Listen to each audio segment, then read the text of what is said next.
warahmatullahi wabarakatuh. Halo semuanya, terima kasih teman-teman sudah meluangkan waktunya untuk menonton video saya. Sebelumnya saya akan memperkenalkan diri saya terlebih dahulu. Perkenalkan, nama saya Tasya Amanda Putri dengan NPM B1A022382. Baik, pada video ini saya akan memberikan bahan-bahan materi yang sudah saya rangkum dalam buku Penghantar Hukum Internasional yang ditulis oleh Prof. Dr. Romli Atmasamita SHLLM. Di sini saya akan rangkum satu bab mengenai aspek hukum nasional dan hukum internasional dalam hukum pidana. Tujuan saya membuat video ini bertujuan untuk menjelaskan aspek hukum nasional dan hukum internasional secara jelas dan mudah dipahami agar teman-teman dapat memahami konsep yang saya sampaikan. Video ini juga bertujuan untuk meningkatkan minat belajar teman-teman dan memberi informasi yang bermanfaat kepada teman-teman. Baiklah, kita masuk ke dalam pembahasan. Di sini saya akan membahas dulu tentang aspek hukum nasional dan hukum internasional di dalam hukum pidana. Hukum internasional ini memiliki dua sumber hukum, yaitu hukum yang berasal dari hukum pidana nasional dan hukum internasional. Kedua sumber tersebut membentuk kepribadian ganda atau memiliki standar ganda di dalam hukum pidana internasional. Aspek hukum pidana nasional dan hukum internasional ini memberikan landasan berpijak bagi suatu analisis kritis di dalam membahas konsepsi dan karakteristik dari suatu tindakan pidana internasional.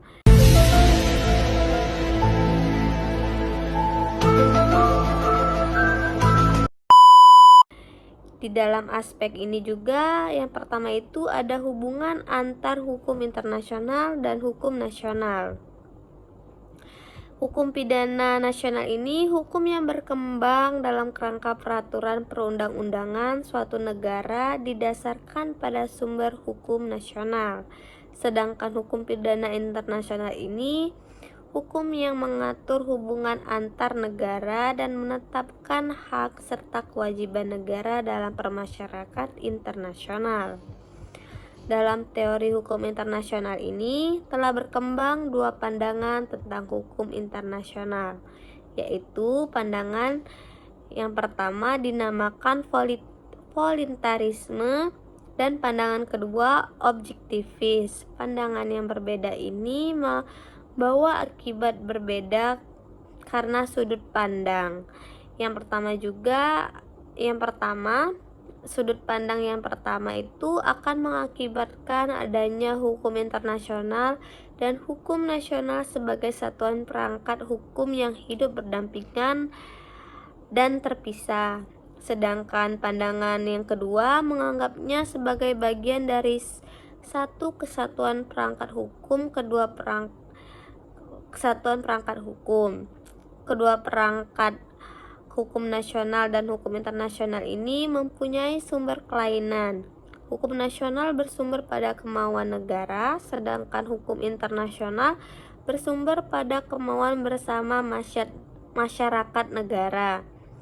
Mokhtar Kusumamajat telah mengemukakan pandangannya bahwa di dalam teori dualisme tidak ada tempat persoalan hierarki antara hukum nasional dan hukum internasional pada hakikatnya.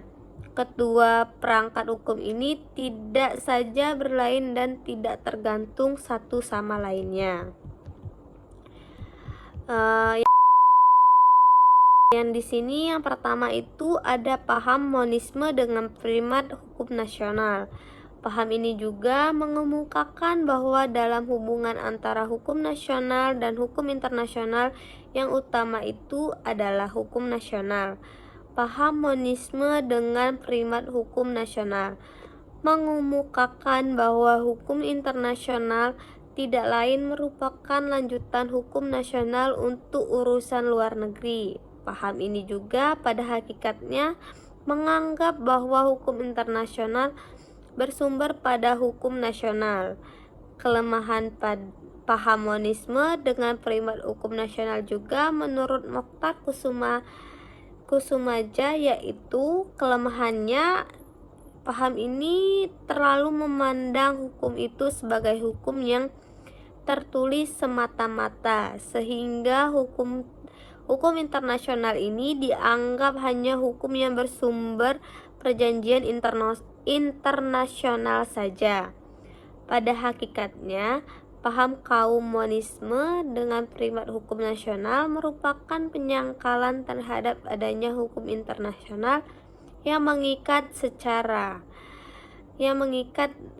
negara. Apabila terikatnya negara pada hukum internasional digantungkan pada hukum nasional, sama halnya dengan menggantungkannya berlakunya hukum internasional pada kemauan negara itu sendiri.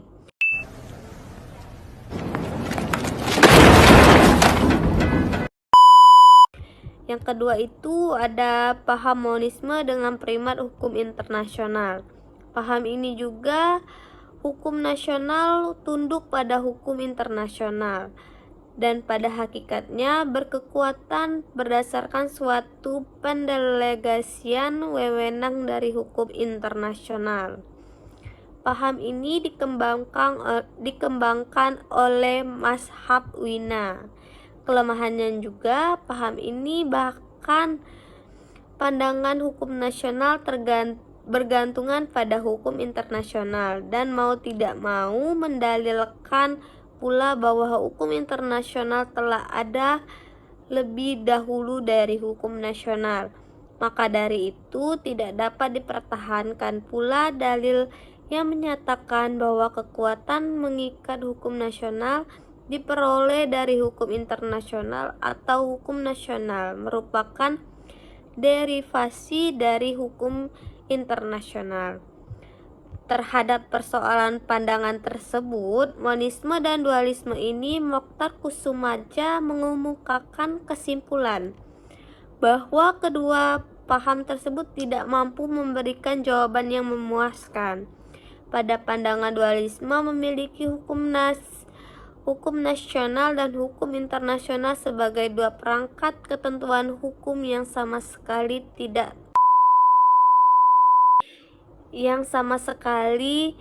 terpisah tidaklah masuk akal, karena pada hakikatnya pandangan tersebut merupakan penyangkalan dari hukum internasional sebagai perangkat hukum yang mengatur kehidupan antar negara atau internasional. Sedangkan pandangan monisme yang mengkaitkan dengan tunduknya negara nasional pada hukum internasional dengan persoalan suatu hubungan subordinasi dan dalam arti struktural organis juga kurang tepat karena memang tidak sesuai dengan kenyataannya. Di sini juga saya membahas tentang pengaruh teori monisme dan dualisme terhadap perkembangan hukum pidana internasional.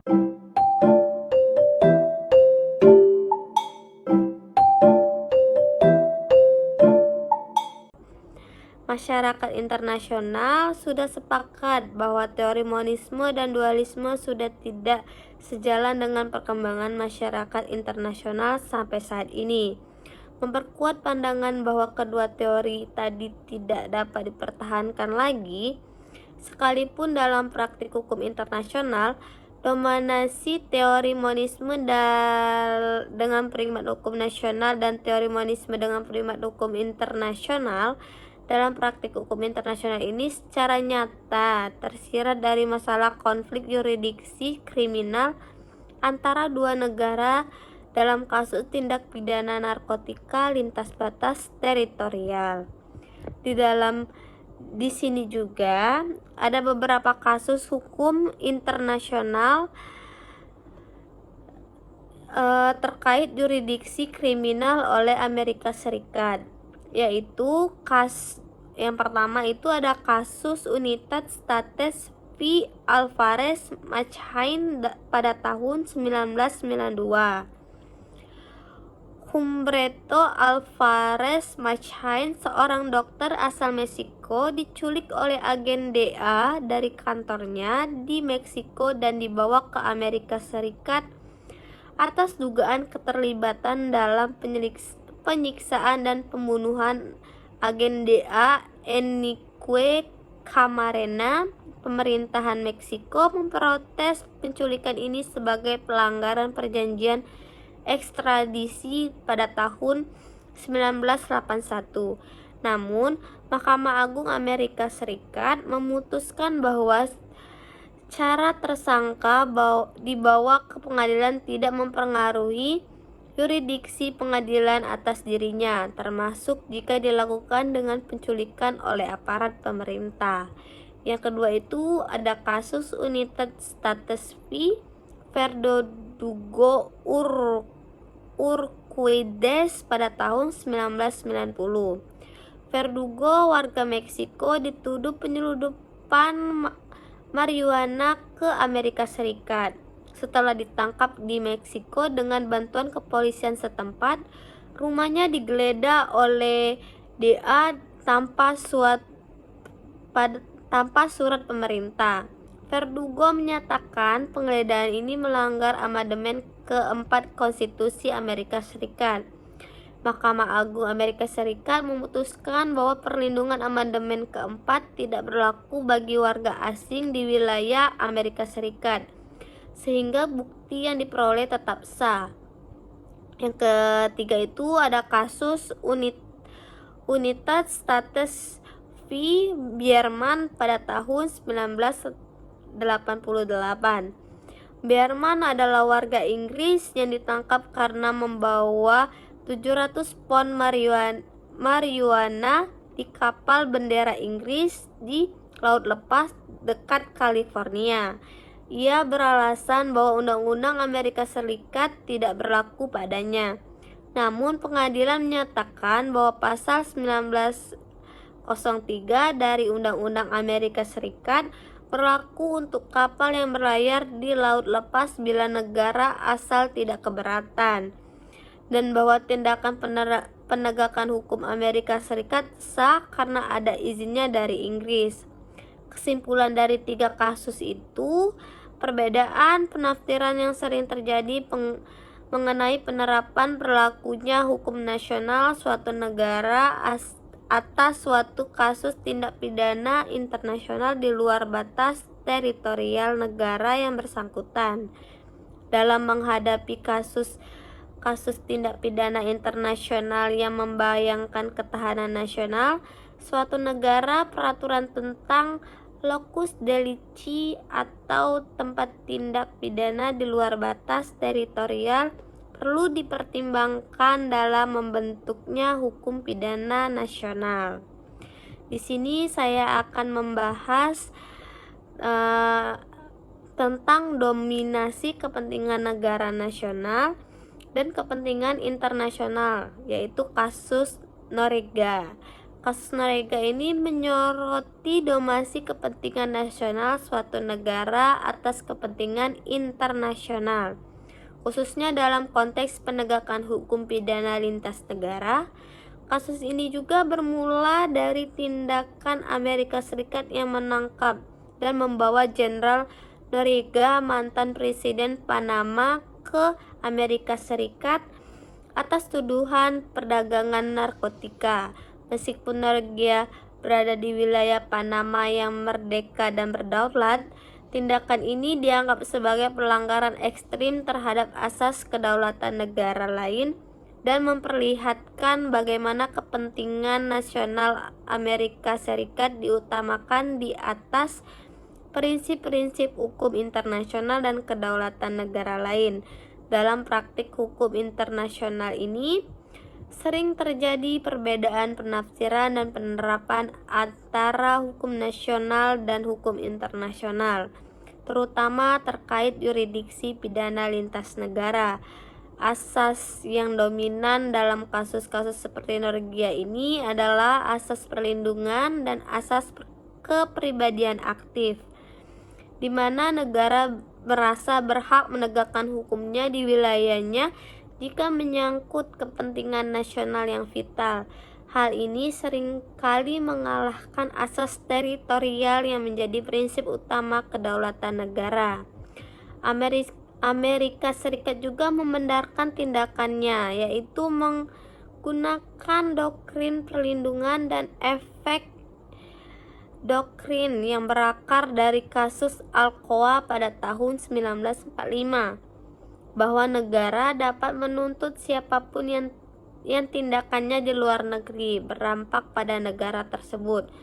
Mengutip hak membela diri berdasarkan pada pasal 51 Piagam PBB dan pasal 21 Piagam OAS, dengan dalil ancaman perdagangan narkotika terhadap keamanan nasional Amerika Serikat, alasan politis dan keamanan, serta adanya perbedaan pendapat di internal pemerintah Amerika Serikat terkait legalitas dan efektivitas tindakan tersebut. Kasus Noriega juga menunjukkan praktik hukum internasional dengan primat hukum nasional dapat merugikan negara-negara lain dan menimbulkan konflik kepentingan nasional dan internasional. Penegakan hukum Amerika Serikat ini di luar teritorialnya menimbulkan perdebatan dan kritik baik dari sudut pandang hukum internasional maupun politik. Dalam konteks globalisasi dan kejahatan transnasional, kasus ini menjadi pelajaran penting bagi negara lain, termasuk Indonesia, untuk memperhatikan pengaruh yurisdiksi pidana dalam hukum nasional dan internasional. Kesimpulannya, kasus Noriega menjadi contoh nyata bagi kepentingan nasional dapat mendominasi hukum internasional, serta menjadi bahan refleksi dan diskusi penting bagi perkembangan hukum pidana internasional di Indonesia. Kesimpulannya, kasus Noriega menjadi contoh nyata bagaimana kepentingan nasional dapat mendominasi hukum internasional serta menjadi bahan refleksi dan diskusi penting bagi pengembangan hukum pidana internasional.